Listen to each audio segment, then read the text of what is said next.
Assalamualaikum warahmatullahi wabarakatuh. Waalaikumsalam warahmatullahi wabarakatuh. Alhamdulillahirabbil alamin wassalatu wassalamu ala asrofil anbiya'i wal mursalin wa ala alihi wa sahbihi ajmain amma ba'du. Puji syukur kehadirat Allah Subhanahu wa taala yang telah memberikan rahmat serta hidayahnya sehingga kita semua dapat berkumpul di sini untuk mendengarkan ceramah tausiah tentang membuka Islam di Indonesia. Yang saya hormati Ibu Dr. Maria Ulfa, SSC MSI, beserta teman-teman yang saya banggakan. Susunan acara pada hari ini, yang pertama, pembukaan dan pembacaan ayat suci Al-Quran. Yang kedua, mendengarkan ceramah tausiah tentang membumikan Islam di Indonesia. Yang ketiga, sesi tanya jawab. Dan keempat, penutup. Hadirin yang dirahmati Allah, pada acara yang pertama, marilah kita bersama-sama membaca basmalah untuk membuka acara pada hari ini. Bismillahirrahmanirrahim. Berikutnya adalah pembacaan ayat suci Al-Quran. Teman-teman dimohon untuk membuka surah Al-Balad.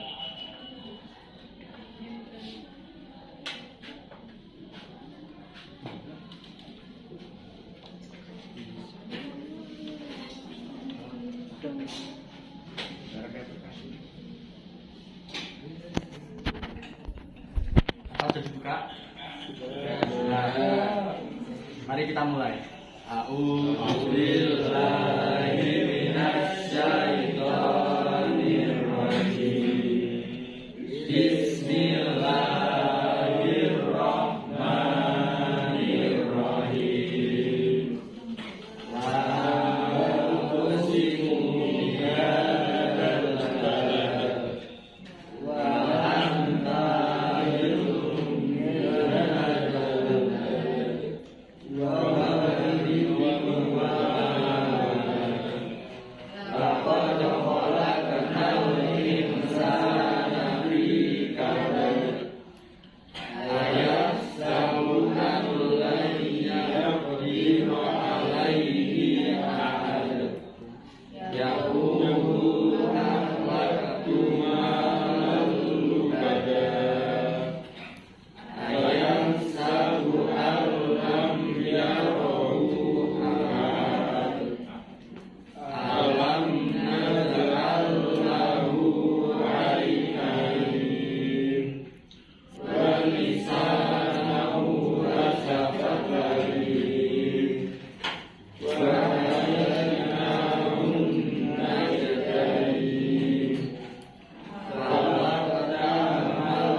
Hadirin yang dirahmati Allah, kita akan bersama-sama mendengarkan ceramah tausiah tentang membuka Islam di Indonesia yang akan disampaikan oleh Mamat Alam. Untuk saudara Alam, dipersilakan. Assalamualaikum warahmatullahi wabarakatuh. Waalaikumsalam warahmatullahi wabarakatuh. Bismillahirrahmanirrahim. Alhamdulillahi wassalatu wassalamu ala rasulillah wa ala alihi wa sahbihi wa ma'ala amma ba'du. Pertama-tama marilah kita panjatkan puja dan puji syukur pada kehadirat Allah Subhanahu wa taala yang dengan limpahan rahmatnya memungkinkan kita untuk berkumpul di pagi hari yang penuh berkah ini dalam keadaan sehat walafiat. Ya. Tak lupa sholawat serta salam kita tunjukkan kepada Nabi besar kita, Nabi Muhammad yang semoga di hari akhir nanti kita mendapatkan syafaatnya. Yang terhormat Ibu Dr. Ulfa, SSI MSI, serta teman-teman yang saya cintai. Pada kesempatan kali ini izinkan saya untuk sedikit menyampaikan materi yang berjudul Membumikan Islam di Indonesia. Hadirin yang dirahmati oleh Allah, kita semua tahu bahwa Islam telah hadir selama berabad-abad dan menjadi rahmat di seluruh alam. Membumikan Islam artinya bukan hanya menjalankan ibadah secara formal saja, namun kita harus menjadikan nilai-nilai Islam hidup dan meresap dalam kebudayaan, adat, dan perilaku sehari-hari di dalam masyarakat kita. Islam yang membumi harus bisa menyesuaikan dengan kearifan lokal, menghormati keberagaman suku dan agama, serta menguatkan rasa persatuan di tengah perbedaan yang ada. Sebagaimana dijelaskan dalam Quran Surat Al-Hujurat ayat 13. A'udzubillahi minasyaitonirrajim. Bismillahirrahmanirrahim. Ya ayuhan nasu inna khalaqnakum min zakari wa unsa wa ja'alnakum syu'uban wa qabaila lita'arafu. Inna akramakum indallahi atqakum. Innallaha alimun kabir. Dalam ayat ini dijelaskan bahwa Allah SWT menciptakan manusia dari seorang laki-laki yaitu Nabi Adam dan seorang perempuan yaitu Hawa, dan menjadikan mereka berbangsa-bangsa, bersuku-suku, dan berbeda-beda warna kulit, bukan untuk saling mencemoohkan, tetapi supaya saling mengenal dan saling tolong-menolong. Ayat ini menegaskan bahwa semua manusia itu setara, meskipun mempunyai perbedaan suku, ras, dan agama. Tujuan Allah SWT menurunkan ayat ini adalah agar manusia saling mengenal, sehingga bisa memberi manfaat pada sesama. Di dalam Islam, kita diajarkan bersikap dan bertakwa dengan penuh kelembutan, kebijaksanaan, dan saling menghormati. Jangan sampai nilai Islam menimbulkan perpecahan atau sikap intoleran, sebagaimana ditegaskan dalam Quran Surat Al-Mumtahanah ayat 8. A'udzubillahi minasyaitonirrajim. Bismillahirrahmanirrahim. La yanhakumullahu annil ladzina lam yuqatilukum fid dini walam yukrijukum min diyarikum antabarhum wa tuqsitu ilaihim. Innallaha yuhibbul muqsitin. Di dalam ayat ini dijelaskan Allah memerintahkan umat Islam untuk berbuat baik dan adil kepada orang-orang yang non-muslim selama mereka tidak memerangi kita. Sesungguhnya Allah SWT mencintai orang-orang yang berlaku adil, baik bagi dirinya sendiri maupun terhadap orang lain. Sebagai umat Islam, kita harus mempunyai rasa kesadaran untuk menjaga kerukunan dan kedamaian di dalam masyarakat. Karena ini juga sesuai dengan ajaran nilai-nilai Pancasila. Sebab Indonesia dilahirkan dari berbagai macam suku, budaya, ras, dan agama. Meskipun kita mempunyai banyak perbedaan, kita memiliki satu tujuan yang sama, yaitu persatuan Indonesia. Maka dari itu, jangan sampai kita terpecah belah hanya karena perbedaan.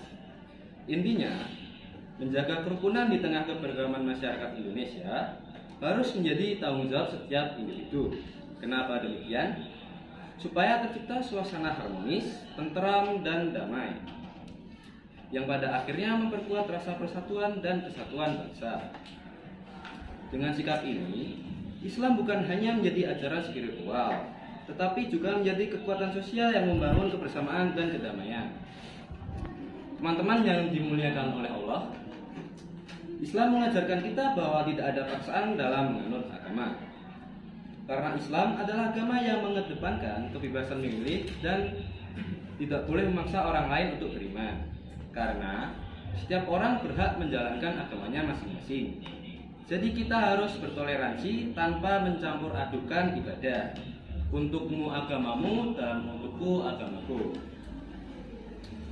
Artinya, kita mengerjakan ibadah sesuai ketentuan agama masing-masing tanpa memaksakan keyakinan umat lain. Dari materi yang saya sampaikan dapat disimpulkan bahwa toleransi itu bukan hanya sekedar menerima perbedaan, tapi juga menghargai dan menghormati keberagaman dengan sikap yang tulus. Artinya, kita tidak hanya diam saat melihat perbedaan, tapi aktif menjaga agar perbedaan itu menjadi sumber kekuatan, bukan konflik. Selain itu, toleransi juga berarti menjaga sikap rendah hati dan sabar ketika menghadapi perbedaan. Kita harus mampu berdialog dengan lembut, saling belajar, dan membangun jembatan agar hubungan antar agama tetap harmonis. Dengan sikap toleran seperti ini, kita memperlihatkan bahwa iman kita kuat karena tidak merendahkan orang lain yang berbeda. Justru lewat sikap saling menghormati, kedamaian, persatuan, dan keharmonisan masyarakat akan terjaga. Intinya, toleransi bukan penghalang iman, tapi justru jalan agar hidup bersama dalam perbedaan bisa berjalan damai, tentram, dan penuh berkah. Demikian materi yang dapat saya sampaikan. Kurang lebihnya saya mohon maaf. Terima kasih. Apakah ada yang didiskusikan? Silakan. Zaki. Perkenalkan, nama saya Zaki. Saya ingin bertanya, kenapa masih banyak orang yang merasa bahwa dia lebih unggul daripada orang lain? Ya, lebih unggul dari Pada orang lain. Oke, diterima. Mbak Rofi? Tadi kan judulnya kan membingungkan agama Islam di Indonesia. Ya. Itu bagaimana sih ajaran Islam itu beradaptasi dengan budaya lokal Indonesia? Kayak gimana caranya bisa agama Islam itu kayak adaptasi agama lokal di Indonesia biar jadi agama yang kayak saat ini. Oke, diterima. Ada lagi? Silakan. Gimana caranya biar agar para tokoh muslim atau kita menangkap kayak intoleransi, radikalisme, dan hoax yang sering membawa nama agama. Ada lagi pernyataan apa pertanyaannya? Silakan. Ada yang ingin ditanyakan lagi? Ibu? Mas Fitri? Ya. Udah?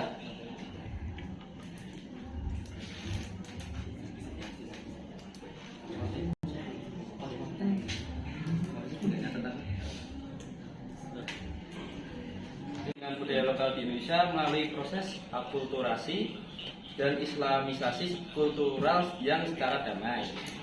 Islam tidak serta-merta menggantikan budaya asli, melainkan menyesuaikan dan menyaring unsur budaya lokal selama tidak bertentangan dengan prinsip Islam.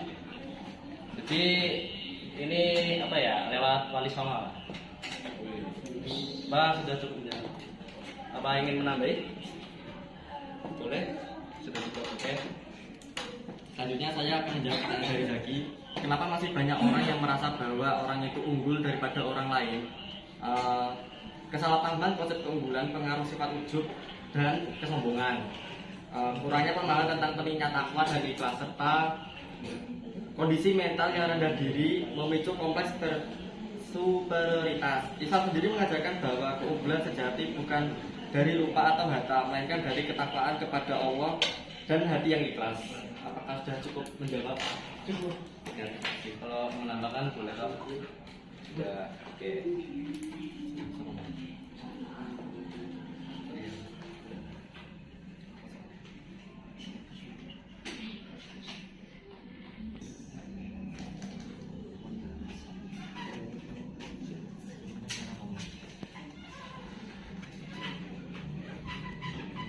Ya, mungkin dengan cara ini ya, menyaring informasi yang di dalam sosial media,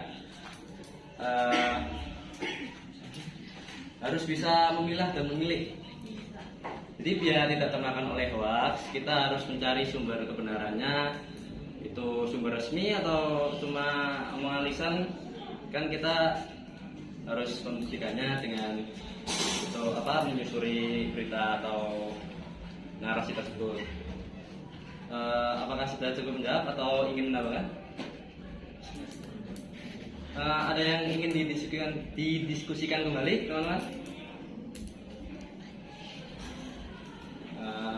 Saya anggap cukup ya. Terima kasih, saya tutup materi ceramah pada pagi hari ini. Wassalamualaikum warahmatullahi wabarakatuh.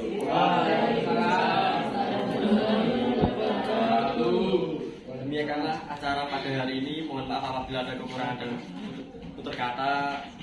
Sekian, wabillahi taufiq wal hidayah. Wassalamualaikum warahmatullahi wabarakatuh. Waalaikumsalam warahmatullahi wabarakatuh.